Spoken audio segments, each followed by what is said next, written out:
Thank you. We are engaged. Listen, welcome, welcome, welcome, welcome. This is very exciting for me.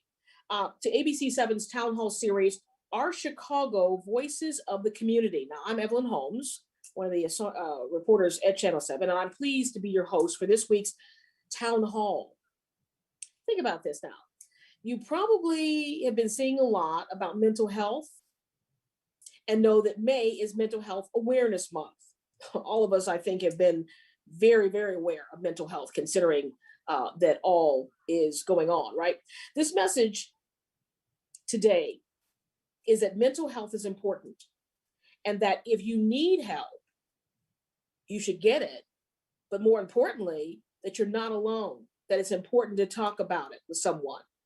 We need to recognize that the challenges and stressors that we're facing, so many of us are, we all know that, because of the pandemic is real, and that many of our youth are truly suffering in silence. I think that's really the missing part. That's what we're going to talk about today as well.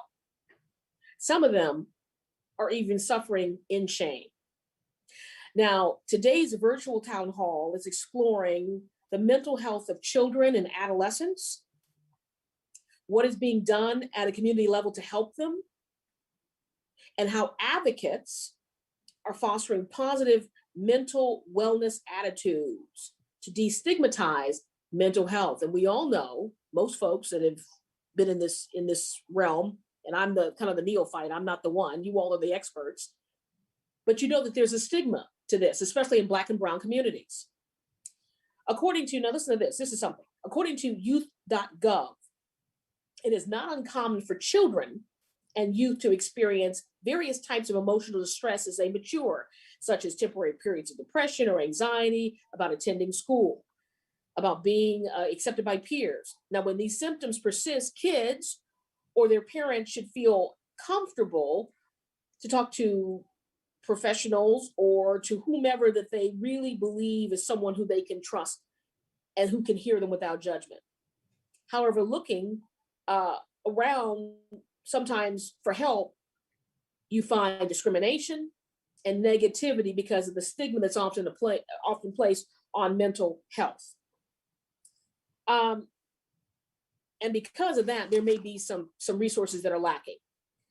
Our panel includes local community wellness advocates. Let me say that again, local community wellness advocates and clinical professionals who can speak. And the reason why I emphasize community is I think that a lot of times what happens is that we think of this kind of at a very general kind of highbrow, for lack of another way to put it. But, you know, they're boots on the ground. These folks are dealing with the people who are feeling what they're feeling. They know, they got their pulse on it. That's what I'm saying. They know. They're not reading out of a book. They're talking to the people. They're going to speak about the trends of behavioral health. They're going to talk about the impact of the pandemic on mental health of young children and adolescents, and what parents, I'm a parent, many of you all as well, what you can do to try to help your children, as well as things that children can do for themselves. And this is important. This is what I say to my daughters all the time. Independence is key. You got to be able to accept where you are, own that, and live your truth. And that's how you can progress forward. We will also hear about the shift in the wellness rally. This is a shift wellness rally in Chicago. Now, this is a free, interactive, youth-driven virtual wellness online event, which is fantastic. It's happening actually March 15th. Now, this event is really about youth, okay? And it is an event that is really acting as an ambassador, okay? And we'll have an event ambassador with us today that will help explain all these efforts, okay, about what they're trying to do in terms of dealing with this issue, bringing it to the forefront, taking the stigma out of it, and getting people talking to one another, because that's part of it too, right? Isolation is a part of this whole thing. And we'll also learn about why Chicago is so important. Now, to this process. Now, listen, this is what I think we got to do. Let me introduce our panelists. We'll get into discussions really, really quickly. I'll start throwing some questions out there and we can kind of just do our thing, right? Because what we want to do is we want to talk. I don't want to hear people hearing me talk. I want people hearing you all talk and answering the questions that they have. Okay, so let's meet our guest, our panelists, right? Dr. Arturo Carrillo, are you there, doctor? I don't see you, but I see everybody else, right? Yes, I'm here. Thank You you are for there. Look at you. Fantastic. Love to have you. Love to have you. I will give you, I'm not going to go through the bios because I think that's going to take a lot of time, but needless to say, let me just say that the doctor has been focused on community practice and research that has been the intersection of individual and family socioeconomic health and socioeconomic conditions that many communities experience. So when I talk about boots on the ground, doctor got boots on the ground. Okay, thank you, doctor. Thank you. Adrian Fitch. Adrian is here. Just talked to her a few minutes ago. Thank you, thank you. Now, she is a digital content creator, an entrepreneur, and professional development coach with a social media following of 1.3 million. You and I need to get going. Okay, because I need more than them 2 people, my mother, my grandmother following me. I need some more folks. Those are the most important followers. There you go. There you go. She has a YouTube channel that was born out of her love of storytelling and filmmaking. But see, what she is going to do is talk to us about the importance of mental health awareness, okay? And how that creates and can affect your identity. So we need to get into that. Okay, thank you, Adrian. Tiaria Malone Zaccario, is that right? Did I do that right? Tiara Malone Zaccaro. Good afternoon. Thank you. Thank you. I didn't do it right, but you're very kind. This is a wonderful person who is a clinical program director at the Metropolitan Family Services, Calumet. Now, if anybody knows about Metropolitan Family Services, you all do a lot. The stuff people know about and the people that don't know about what you all do. You are fabulous. You're there. Another boots on the ground person. She oversees and develops grant-based and fee-for-service programs for youth and adolescents in multiple communities on the Chicago South Side. She is also a licensed clinical counselor who specializes in treatment of complex trauma. And I would imagine, you can speak to some of the, what people say, oh, somebody's an ACEs kid. You know what ACEs is. Adverse childhood experiences that sometimes people are having as children don't even know they're having it. And it affects them, goes on with attachment disorders and things like that. But we'll get into that. Kalia Marsh, did I say that right? Yes. Hello. All right. Is the Building Girls to Women Middle School therapist at Build. Build is another wonderful, oh God, you guys do great work. I've done many interviews over there. You guys are fabulous. She works with 7th and 8th grade girls who face systematic oppression and live in disadvantaged communities. And let me just add this. One thing that I think, and this is not a horrible thing, but I think one thing that happens is that when we're talking about these conversations, we seem to focus a lot on boys of color. We don't have those conversations about girls of color, who many times in some different settings are having their behavior criminalized to the point where they are being labeled disruptive. They are being labeled as bullies. And these things are affecting not only mental health, but their ability to perform. So thank you so much for being here today. Let's see, last but certainly not least, we have Nisha Brashears. Did I say that right? Nisha. Okay, well then they just say Nisha. See, girl, we friends now. Nisha. Okay, Nisha. Nisha, in all of her wisdom, wonderful. She is the director of diversity, equity, and inclusion and workforce development at Thresholds. Thresholds, another boots on the ground organization that I'm very familiar with. One of the oldest and largest providers of recovery services for persons with mental illnesses and substance use disorders in Illinois. So we have this esteemed group of individuals to talk about mental health and its importance. Okay, so let's get right into it. Let's talk about how the pandemic and COVID has taken all of what you all see to another level. Who wants to start? I can start. Please do.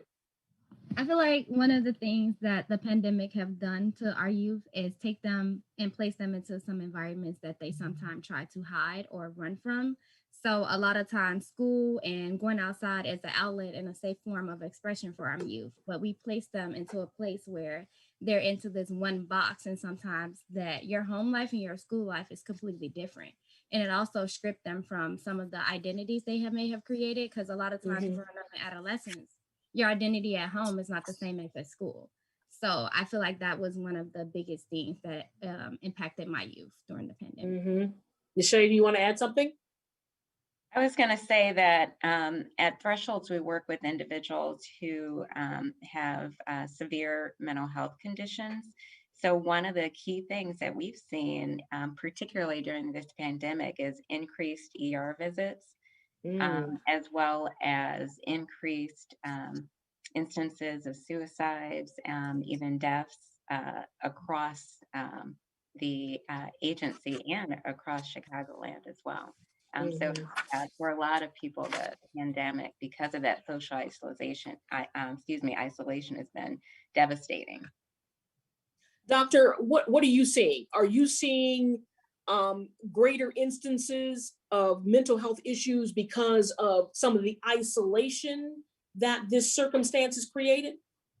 Yeah, absolutely. So, it's been interesting. I've been focusing the last 6 years through the Collaborative for Community Wellness to research the issues of mental health access and mental health access gaps in the city of Chicago.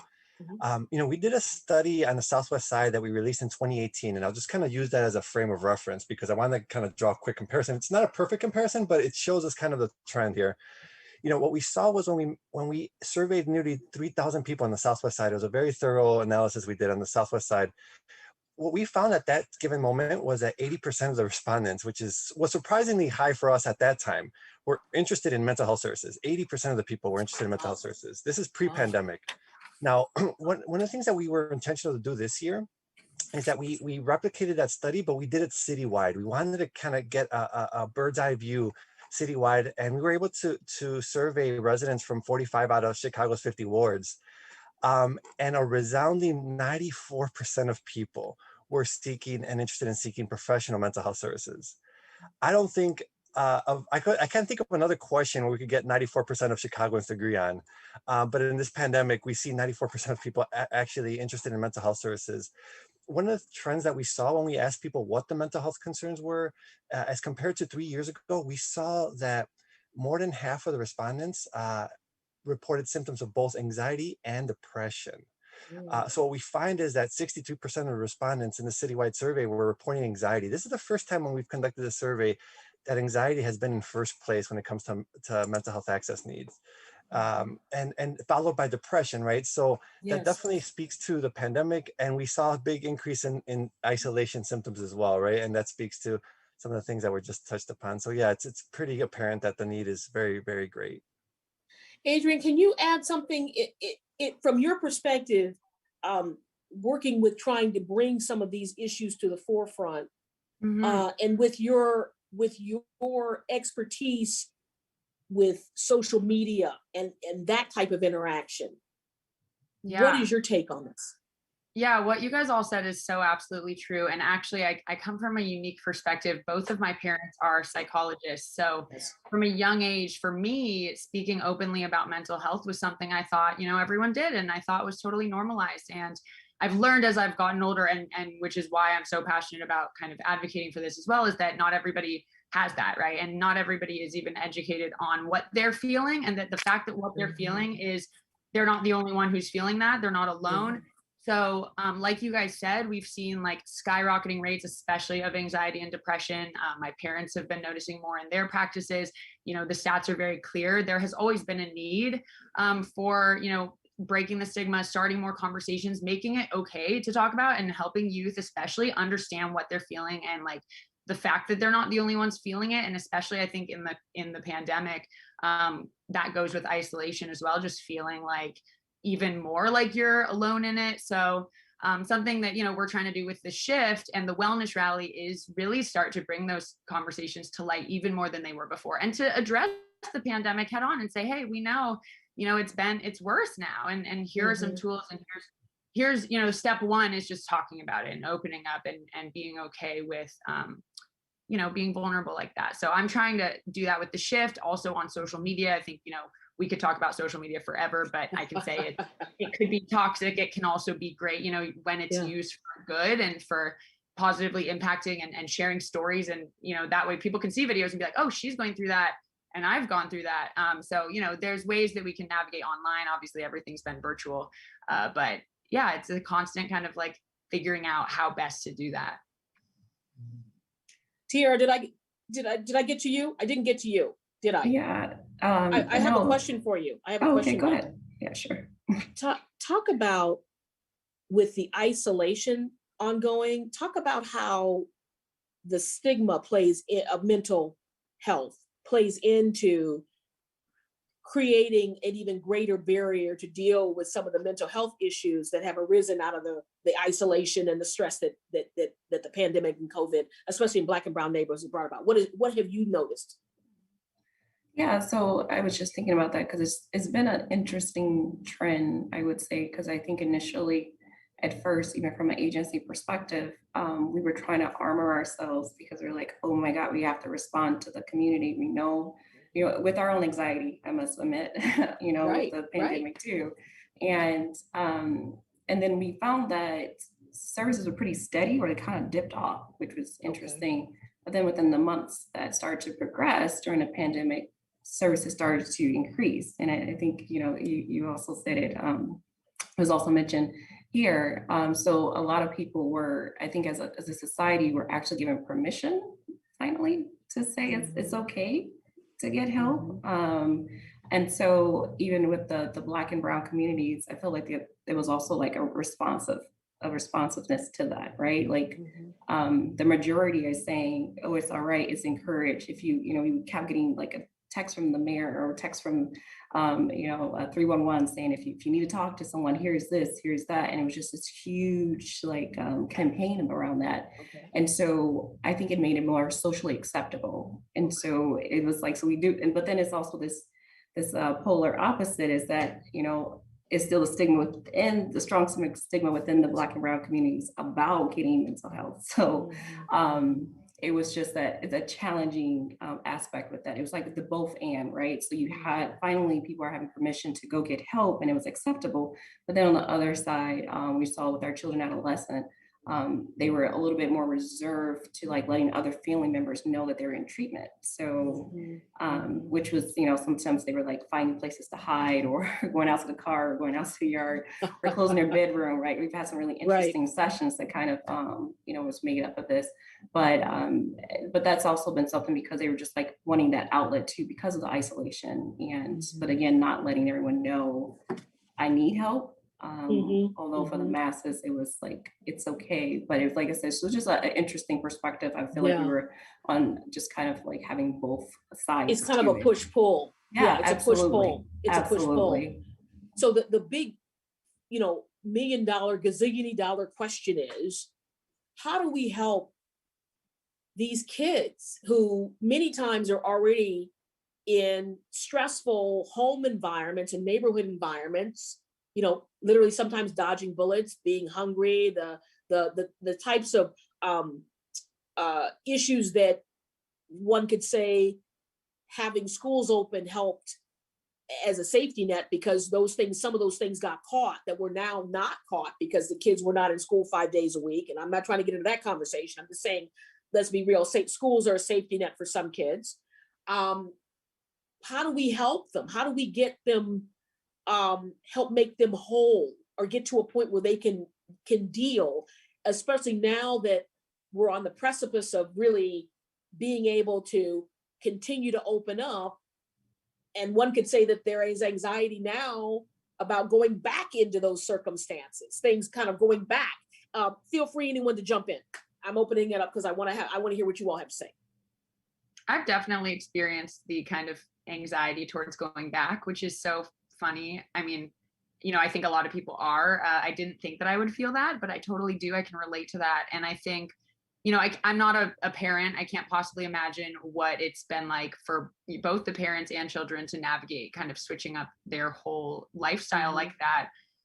But I know from our perspective with the shift, like what we aim to do is really open the conversation and just start there. And I think, pandemic or not, that to me is the number one thing in terms of getting children back on track and feeling okay, is just being able to express what you're feeling. And, that goes so deep as to say that some people don't even know how to express in words what they are feeling, right? Like you might think, okay, I'm feeling sad, but there are different kinds of sad, you know, are you feeling isolated? Are you feeling heartbroken? Are you like, there's so many different things people can be feeling. And I think, you know, finding resources, there's an app now that, you know, can help put that into words. There's a wheel and you say how you're feeling and it kind of can tell you, help you sort of articulate how you're feeling. I think little tools like that and kind of starting to put those in front of kids and help them start to learn to express, just first and foremost, to be able to try to express what are you feeling and to know that it's accepted and okay. I think that also goes, so we focus a lot on the youth. I think it also though goes hand in hand with, you know, making sure that parents and teachers and counselors are also educated and aware that these types of things are going on so they can help facilitate those conversations. Yeah, and you make a good point. I'm and I can put this toward the doctor or whoever else wishes to answer. I mean, I think Adrian makes a good point about the use of social media and the use of technology, trying to figure out, maybe helping kids who aren't used to articulating their feelings, being able to articulate their feelings in a safe environment. How do we translate that to actually dealing with the root issues and help get kids mentally healthy? Let me throw that out there. Doctor, anybody else who wants to? Well, Shay, anybody? Okay, go ahead. Kalia, go ahead. I feel like a part of it is kind of like meeting the clients where they are. I feel like that's a lot of our needs. So like a lot of the work that I've been putting into and built is like making them find their sanctuary with what we have and also offering suggestions based on what they can do. Because realistically, some of my clients can't take a walk. So in their neighborhood, so we have been like, you know, let's make your room into a sanctuary, like with using technology, like you said, the app, like I've been using that a lot, like just making them bring in natural, different environments just with sounds. And that's something that I've noticed have been like really helpful in helping create that around that. And I also think with addressing exactly those exact feelings and reactions. So like a lot of time I believe that clients have to actually connect their true feelings to a situation based on not necessarily their surface level feelings. So when I do dive into my clinical work, we do distinguish the two and kind of like prep and prepare for what's to come. So each one individually, I've been working on like integrating, because honestly, some of my students are very happy they don't have to go to school because school isn't a safe place for them. School is actually the place that brought them down. However, there's my clients where school brought them up. So it's like a push pull, and I'm just like working with them and normalizing that they're not alone, no matter where their situation is different. And also using the two that are different, since it is like a hybrid model, since I'm hybrid, I depend on my students to help bring each other up. So when they do come together, that they have a special place, at least with each other. Okay. Anyone else like to comment on that or talk about the role of, go right ahead, go right ahead. No, I was so glad you brought that out, Kalia, because I was thinking that, because often sometimes, because we have the experience or the knowledge, we feel like we're the authority to give a client what is safe and what is not. So I was just thinking that about a lot of times just asking the kids, what are your safe places? And sometimes, if they don't have it, then let's brainstorm. But like you said, Evelyn, about there's community violence that still is wreaking havoc on our communities right now. So that's their neighborhoods may not perhaps be safe, but it may be a spot in the neighborhood that is safe that they've already identified and they already know about. And so we're coming and telling them, where they can go, and they're like, wait, I already know, where I can go to be safe. Or like it was stated, school may not be safe for some of our kids, right? And so that's really important, because a lot of times we don't have to start from scratch. Like these are our clients who are the kids that we're working with, to have that collaborative process to kind of start with that, like what they already know. And then we can build those building blocks to help them to be more resourceful if need be. And the other thing I'm throwing out there too is that I love what you all are talking about when you talk about not only kind of instilling the security and the independence in kids, youth, young people, to be able to kind of tell their own story, as opposed to have it dictated to them. But the other part is that what I'd be interested in as a parent is that, not so much the warning signs, I don't want to go there, even though I'm sure there are some, but what can we do as parents, already stressed ourselves, what can we do to try to create that willingness, comfort, safe space for young people to be able to say, you know what, I think I'm having a problem. I'm feeling what I'm feeling. Yeah, I could take Who would that like one. to? Yeah, Okay. so, most of my life I've been a clinician, right? So about 13 years as a LCSW serving and providing free mental health services on the west side and the southwest side of Chicago. So that really got me into the question of research because for me, as a Latino growing up on the south side, we didn't have Sure. much access to mental health services, right? And I think about all the times in No. my life and my family's life where it would have benefited us to have kind of a counseling support. One of the things that, to answer your question, I would say is for parents, it's important for them and to find counseling services for themselves first, right? To find the way of supporting themselves Yeah. to then support their children, their family. We can't isolate the children from the family unit, right? And of course, the parents are the lifeblood to the family, and making sure that parents have the support that they need is important.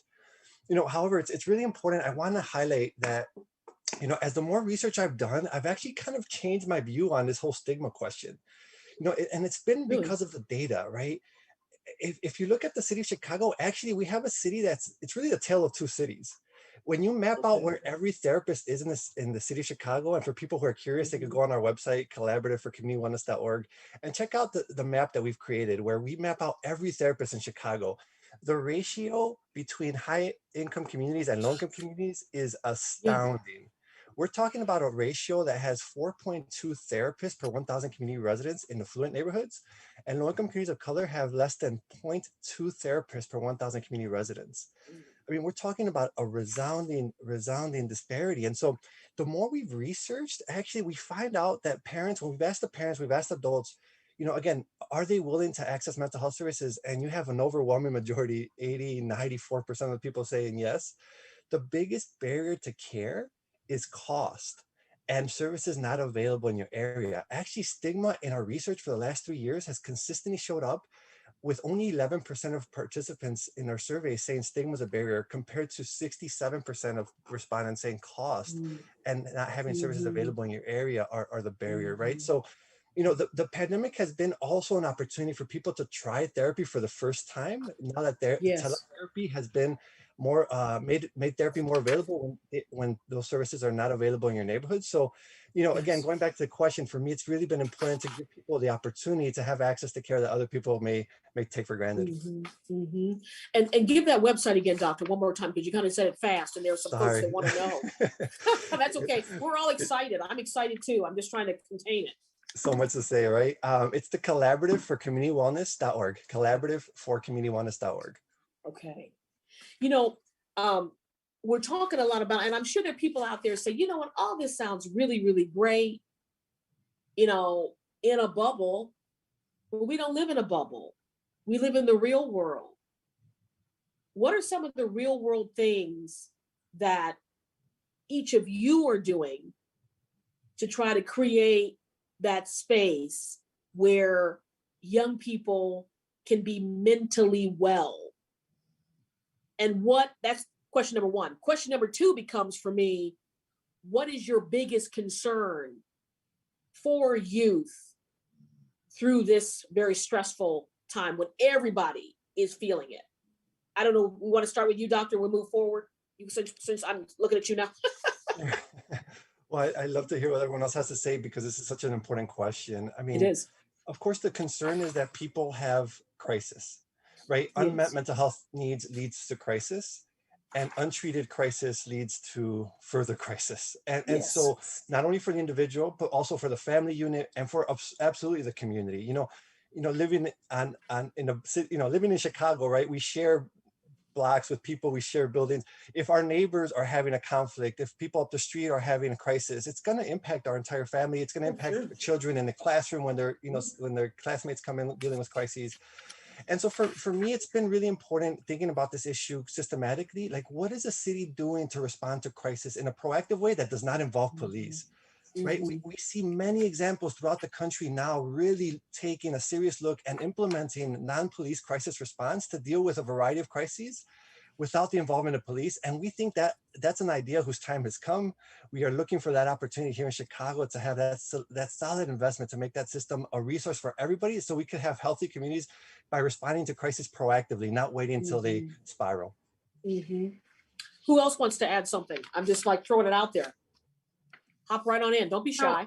I think it's important to mention I'm actually in Los Angeles. I am the ambassador for the Shift, and we are hosting the virtual wellness rally in Yes. Chicago. Yes. I've gotten to kind of really dive into both cities on a local level, but of course more familiar with the Los Angeles side. But I totally agree. I think the biggest concern is crises happening, and I know I love seeing all of these new ways that people can, new numbers people can call. I know NAMI Chicago and NAMI LA, they now have these warm lines. So it's like, a hotline can be when you're in crises.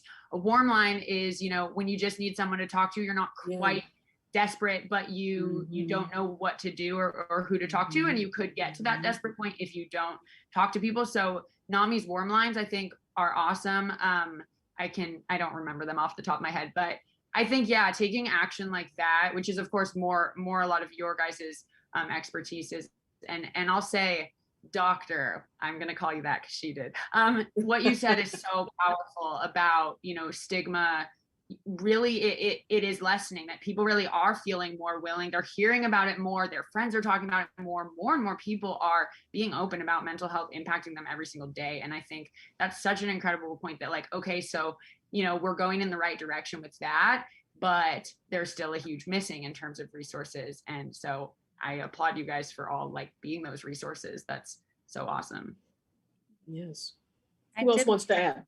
Oh, go ahead. Want to hop in and just say that Thresholds has been working over the pandemic, and I think a couple of other agencies as well. I'm looking at Tierra because I'm thinking about Metropolitan with the Call for Calm line. Okay. So that's an opportunity for people who are sort of pre-crisis or in crisis to call for additional support. And I think that's been important over the pandemic. And certainly, just to get back to your original question and that focus on wellness, I wanted to say earlier that I've been focusing on this word lately, and it's probably been for a reason. And that's that word empowerment. And I keep on going back to that when I think about our youth and what's sustaining them right now. It's not just because we're out there providing services, it's because they have a level of resilience, and they've been going through a lot in addition to the families and parents out there. And in terms of being able to sort of connect, they've been doing it, on their phone, through social media, and they're talking to each other. And this is how they're able to share resources and get information. I don't mean to interrupt you, but I want you to, you kind of touched on something that kind of sparked something. Are you finding that the communication that because there was a level of isolation that required us to figure out how to communicate differently, did that actually make those communications better, or did it spark more communication? I mean, because there's like an anonymous nature in I can text you on the phone now. There's a little bit of an anonymous nature to that. I don't feel necessarily so vulnerable. You see what I'm getting at? Yeah, and it's the types of things like that have increased for our young people. Okay. If we think they're on the computer now, that's doubled over the pandemic. So in terms of texting, FaceTiming, on social media with their friends, seeking out more information when they think something is wrong, that's how they're doing it, and they're talking to each other about it.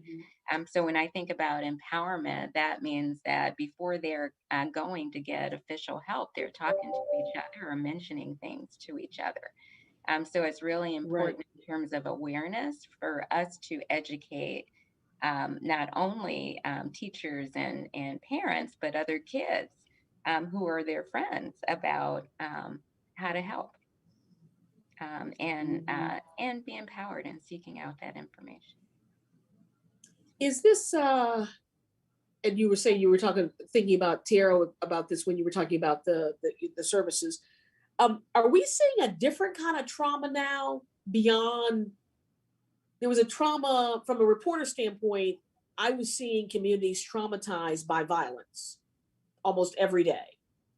Is what we are seeing now with the youth? Is that a different kind of trauma, or is it building on top of the trauma, or is it kind of uh, morphing into some other kind of mental health issue? If that makes sense.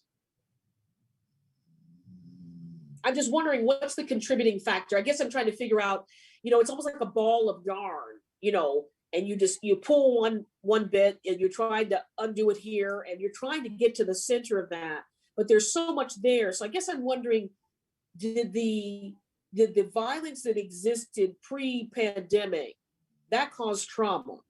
But is the trauma that's going on now from the isolation and anxiety, did that make, well, pretty much probably made things worse, but is it a different kind of trauma that is easier to get to or address, or does it make the trauma that already existed even harder, the root trauma harder to address? If I can hop in for a second, that's actually what my biggest concern was, actually, if that's your question. Yeah. I feel like youth living in disadvantaged communities are often being re-traumatized while healing from their trauma. So what you're speaking to, I feel like a lot of my youth past traumas being in this isolation, they're actually reliving them while trying to heal that. It's like a revolving door. So like, for example, like I have youth who have like grieve the loss of someone who's on overdose, and then not being able to go to school and having to be around their parents who's also using those same substances. It's kind of even harder for me to process grief and loss in therapy when we're in that reality right now. I'm also processing the rim of what's happening in front of them more so than it would have been if they were at school. So if that answers your questions a little bit. Yeah, it did. Because I was just thinking about it. It's just, it's like I feel like these kids are having to put up with so much, and when they seem to get see some light of day, then here comes something new, and so it's like, I imagine and Tiara, I saw you pop up. You probably want to have something to say. I imagine it's just so difficult to try to even unravel it, because what trauma are you really addressing, because it's so much. Right. And that's you're like, yes, I know. No, I'm just like, yes, all right, let me breathe as I respond. So, yeah, it's oh my goodness, that's such a real statement. And because I was just thinking, it's just really compounded if you think about it. It's like a pressure cooker, right? Like, you're already dealing with something, and then you add another top layer, whether it's like the social unrest, right? Or like now that the more exposure to like the police brutality, right? And if you're a Black male or a Black female or another person of color, just the hate crimes and all the stuff that's happening, right? And then, like you said, like the community violence, and then what if, right, the substance abuse issues. During the pandemic, we had some clients that lost some really significant, important caregivers in their lives. They couldn't say goodbye, right? So you had like all this stuff that, as a young person, which has been difficult as adults to navigate through that, but as a young person having to deal with, and it just literally, like I said, just been compounded stress. And so as a mental health professional, like literally just also being realistic with your own ability to address everything. You can't solve everything right away, and you can't just hurt and peel back layers. It's almost like you're trying to triage the crisis, right? So what is the main presenting issue that's causing this person this disruption in their daily lives? And so just really addressing that. And then eventually you can address the other stuff that's been there for a long time, but I just need this person to want to get up and get out of bed for today. Mm-hmm. I can't go into the sexual abuse or the witnessing a murder or some other type of event that happened a couple of years ago that they're still processing it, and now they're being like, things are coming up right now, right? So it's really like, how do we just kind of address the issue at hand, and then through progression of time and more resourcing them so that they can handle, you know, the talking about their story and diving into it. Because again, if you try to rip everything off, I mean, that's what trauma is, too much too soon. Like it leaves a person inability to cope. So you have to pace yourself and slow that down. And also for the youth, because sometimes they don't want to talk about that. Like they may not want to talk about, you know, what happened. And so it's really about, again, what was said earlier about meeting them where they are, but then also just pacing ourselves to in that co-regulation and not allow so much to flood in. Because if you do, even if you try to scoop it up, a lot of things is going to be like unraveling. You're not even going to be able to address anything. So it is really just about like I said, triaging and dealing with the crises at hand.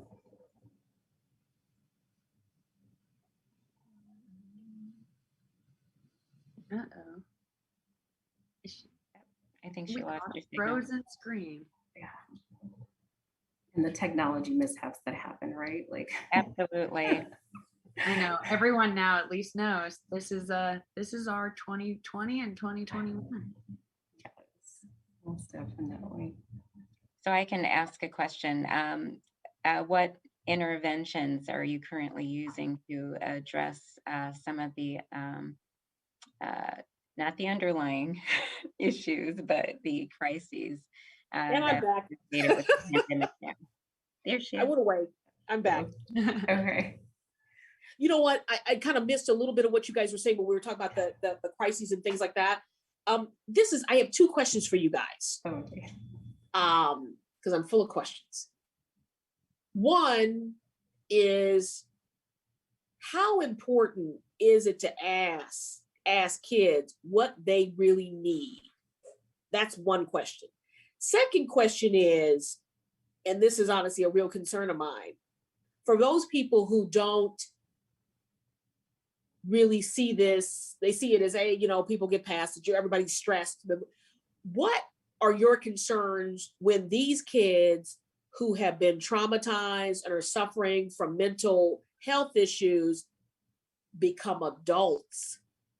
What are we going to see there? So first question, how important is to ask kids what they need? Second question is, you know, 10 years, 5 years from now, when these folks are adults, are we really going to see like the result, the real impact of all of what's going on now? I'll let anyone jump in. I have a thought. I'll be brief, since this really, I'm not the expert here, but in my own lived experience, I think the age of the youth matters a little bit, only in the sense that I think at a certain young age, even up till high school and beyond, you may not know what you need, because you're still kind of trying to even understand what you're feeling and what you are experiencing. So I won't speak too much to that question because I'm not sure, but I do think sometimes you don't know what you need. You just know you need help, or you know something isn't right, or not isn't right, but isn't, you know, you're not feeling well. And then I think in terms of growing up, I can say from my personal experience, having had mental health struggles as a youth, and, you know, I still cope and deal today. It's not like they ever go completely away, but I will say, I think the biggest thing that's happened, what's shifted for me, has been when I was younger, wondering what was wrong with me, thinking I was stupid and lesser than other people, and feeling bad about what was going on with me, and not understanding that this was totally normal and okay, and that other people feel that too. And I hope, you know, and think that as youth grow up, they can just have more of that perspective of, if we can start having these conversations and doing the education and having resources as young people, then, you know, my hope is that they can grow up and accept themselves and accept others, and just realize it's a normal part of life, just like physical health. We go to the doctor once a year, like we check in with our mental health, and that's something we do. And that's my hope, is that youth can grow up and feel that they can own that, and not feel like it's a terrible, negative thing about themselves, a negative part of their identity. Yeah, that's a great thing. I like how you said that, you know, check in physically, you need to check in mentally as well. Yeah, I know. I'm trying to really shift like my own mind and everyone else's. We're wired to think certain things just since we're kids, like just what society does and how we talk about things. And, you know, I'm like, oh, why have I never questioned, like, why don't we just go to a therapist once a year for a little mental health check-in, right? Like those types of things, I think slowly we are shifting towards, creating that kind of level playing field with physical, mental. Yes. Who else would like to weigh in on that? That's a great point. I had something to add. I think it's important to ask the youth what they want. Like, I think that's one of the number one things. That's the first thing I do when I get a client. Like, and it's specifically because most times they don't know what therapy is. That's a big word. Like, my 7th and 8th graders was like, I've heard that, but what does that mean? So it's making sure to normalize that. So you need to have that conversation and ask them, what do you want? Do you want to have talk therapy? Do you want me to create games? So like make it where it's something that they look forward to coming to. So that's something I specifically ask. And then I feel like our youth in Chicago are our future. The more youth in Chicago that receive mental health services now, the more people that receive it later. So I'm a parent and I'm growing up as a therapist. And I know there are some things that I have learned through therapy that I'm teaching my son. Like I'm teaching him like, or are you upset? Normalizing that it's okay to not be okay. So if they learn that early on, they will teach that to their children in decades. We will break those generational traumas. Like I grew up in the areas that my youth grew up in. So I've been in Chicago full-fledged my whole life. I know what that feels like to have generational traumas. So I'm trying to be that person as a first generational college student. So I am breaking those traumas. And that's what I'm instilling in my youth. You can be something different. It's okay to be different. Wow. Fantastic. They're lucky to have you. Thank you. They're really lucky to have you. Anyone else want? Oh, yeah, go ahead. Yeah, I love the second. I'll take a shot at the second question because I think okay. I keep going back to your. I mean, the way you frame that question is actually, it's exciting and it's scary, right? Because it is like, what will 5 years from now look like? What will be the lasting impacts 5 years, 10 years from now? And that also makes me think about what's been the impacts of decisions, policy decisions that have been made 5, 10 years ago, right? Yes. The fact that today, Chicago, and I don't think many people know this, but Chicago once had 19 mental health centers that were public mental health centers that were funded to be just like the library, right? You just walk into a community center that could provide, like what if Chicago had those 19 centers today, right? After many, many decisions, political decisions to cut funding to that, we're left with a very small infrastructure for a very big problem. I think we have the opportunity to think about what does the future look like for our city? What do we want for our city? I think about, and I'm sorry to go off to this tangent, but as a researcher, I kind of go down these rabbit holes. Okay. I don't know, maybe people knew this, but when the Chicago fire happened, it was the opportunity for Chicago to finally create a public library system. Before that, libraries were for-profit businesses, right? So people decided to buy a membership to just like kind of like, and I think about that for health insurance, right? Like right now we have a system that you have to pay into to get access to services, just like the public libraries used to be, right? You have to pay to go into the libraries. After the Chicago fire, the city decided to create the Chicago public library system that we all know and love, and it's free, it's accessible. You don't need to pay a membership to be a part of it. It's a resource for you to grow, to have a space in your community that could be about nurturing growth. I think about our opportunity now to reinvest in that same way to recreate those mental health centers because of the lasting impact you just mentioned. We have become so overly reliant on the nonprofit sector. Throughout this pandemic, we've asked the nonprofit sector to not only do contact tracing, to do vaccine outreach, to respond to every social need that has come with this pandemic. And I'll tell you, as somebody who works in the nonprofit sector, who's been part of the nonprofit sector for the last 13 years, nonprofits have their limits. We do need to think about what the public infrastructure could be to create those spaces for healing our communities and use tax dollars to really create those spaces in every community. Again, what would it look like? I would ask your viewers, if you had a public mental health center in your community, what would you rely on it for? How could you use it as a resource that could be available for you and your family? And that's the opportunity we have now to rethink about how public safety and public investment could really create those spaces of healing. And you could also say, if you want to take another step further, you could also say that when you talk about the access to services, should that include police officers? Should that include, in terms of training, should that include, teachers taking training? Should that include folks other than medical folks being trained to it not necessarily assess, but certainly preliminarily at a very surface level deal with those issues that exist. And then on the flip side of that, what role is it with communities to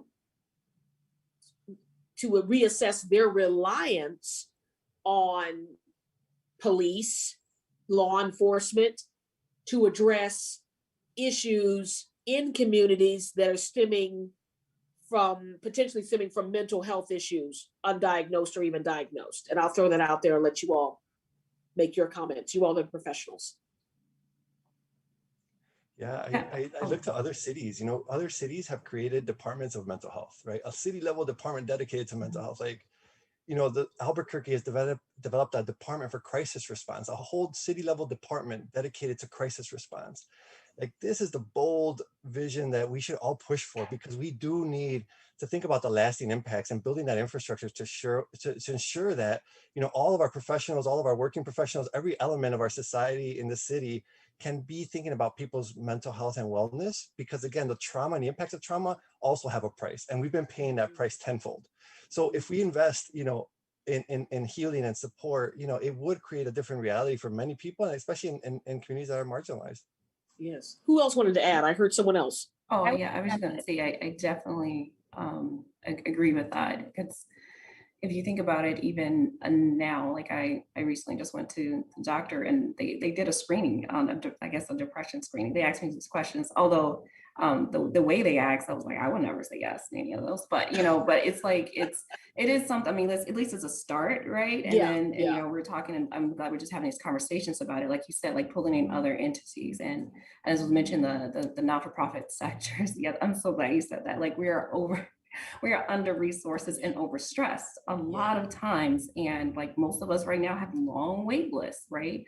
So we can't even address the needs that are happening. And so and I was just going to bring out a point. It's just that we definitely can pinpoint, like we don't have to like have a glass ball to see what the next 5 years are going to look like. Because really, if you look 5 years ago and see like the young people who are now adults and parents, you see like how they're parenting, or if you look into the Department of Children and Family Services, one of the questions they always ask is like, how were you parented, right? What are the things that happened to you that didn't get corrected? And that's those things that that the trauma gets continue to be passed on generationally. So that's, again, this is not, I mean, I don't want to say like it's really just simple. Like we could prevent a lot of things instead of being a reactive nation. We can be proactive, and we know we have enough data and research that says we can change these things if we just put the right things in place. And we've had examples, like there's maybe like one-off situations that has happened. It's like, wow, this is how the system is supposed to work. But for the majority of masses, unfortunately, that's not the case. And I'm sorry, Nisha, I know you're going to say something. So go ahead. Kind of all over the place in my head based on some of the things that you guys have said, because it's really, I wish we were in person for some of this. I think about early intervention, and I think early intervention, and we would all agree, is key to improving outcomes.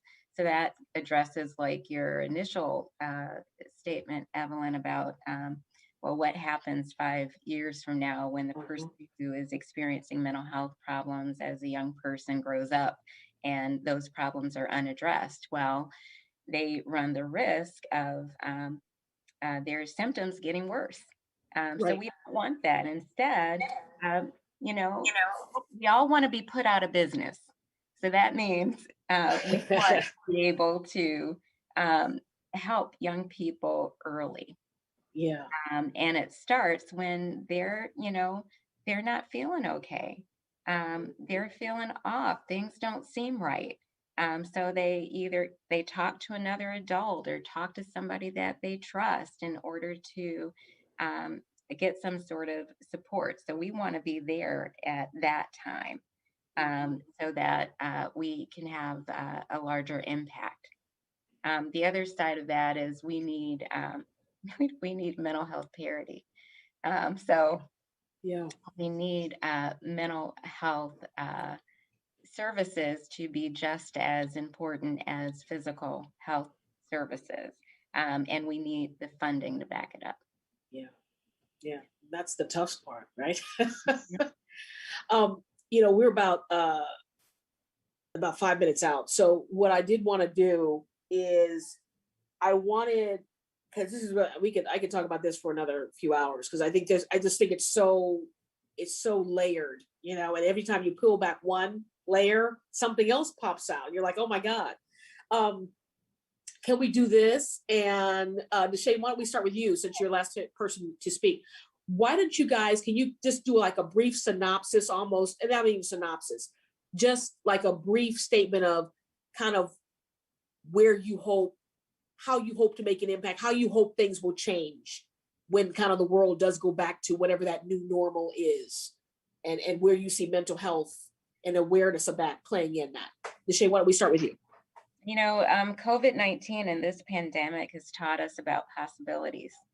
And right now, just like Dr. Carrillo mentioned, we have realized all of the things that we can galvanize and put into place in order to really help. So in a nutshell, I believe when the world is back together again, and we'll get there, we have learned some important lessons, and that's there is hope, and we can do this. So in terms of really supporting young people who are experiencing mental health conditions, we have the tools, we have the research, we have the data, and we have the interventions, and we can make it happen. Okay. Adrienne. Yeah. Oh man, I will keep it. There are so many things, and I love having had this discussion with you all, because you really, we do one thing, not one thing, but over at the Shift, we're all about, empowering those conversations and breaking that stigma. And you guys are shining light on all of these other things that we know exist too, that are so important, which are the resources, the funding, all of those elements. And really all of them need to work together to be possible to like make major change with this. So from our end on the Shift, I think our main mission always, and in particular right now, is to continue to empower, those conversations to be had between friends, to trusted adults, and counselors, to therapists, and just to really put out there the types of resources that do exist, whether it be online. I think I loved that we talked about kind of how everything being virtual has kind of changed the way a little bit, and maybe helped a little bit with the youth being able to talk about stuff. I love that. So I know with the Shift, we are doing the wellness rally this Saturday, the 15th. So Chicago experts and local, people who've had their own lived experiences with mental health, people with resources are going to be on there. There's going to be tons to digest and yes. step away with. So that's at 1 p.m. your guys' time. And you guys can all register to participate or to view it at our site, which is theshiftwellnessrally.com. So it's free. You can pre-register. They'll let you know. But we're taking steps like that to just help facilitate those conversations and hope to continue them moving forward in the right direction. But all of you are doing such incredible work. Like, I look forward to seeing what else you guys are doing. And I think you brought so many good points to light. Absolutely. Kalia, quickly, I'm running out of time. Sorry about that. I'm running out of time. I think that honestly, this pandemic has taught us all how to be creative and scrap everything. So for me personally, I have put that into my curriculum. We have in-person programming at Build Chicago. So if you're interested, check out buildchicago.org. We have programs for all youth, all identities for the most part. So yeah, so I've just put that into creativity. And overall, I just want to see youth to be comfortable with their truth. So that's our tagline, transforming our truth. And that's all I can share. All right. Tiara? I would just say that, with the pandemic, I think it has really impressed on us the need that we need each other, right? We want to talk to each other, we want to be around for each other. So just, hoping that we learn the same empathy that we show for people who have physical illnesses, that we'll also do the same in extending ourselves for those who suffer from the plague of mental illness. All right. And last but not least, Doctor, quickly. Thank you. Yes. I think going back to normal isn't an option for many of our communities. Normal wasn't working to give people access to mental health services. So now we have to think about the new possibilities. There's $2 billion coming to the city of Chicago, $2 billion of federal relief. We need to invest that in creating the infrastructure that will get us past this pandemic and cover people's mental health needs for the next 10 years for sure. All right. Well, thank you all. I'm sorry to rush you. We could talk about this, and we probably should again. I just want to let folks know that the esteemed panel, thank you all for being here today. I want to thank all of you all who tuned in. We'll have this conversation once again. Remember, this is our Chicago, and we all have a part to play in it. I'm Evelyn Holmes. Stay safe and healthy, and have a great rest of your day.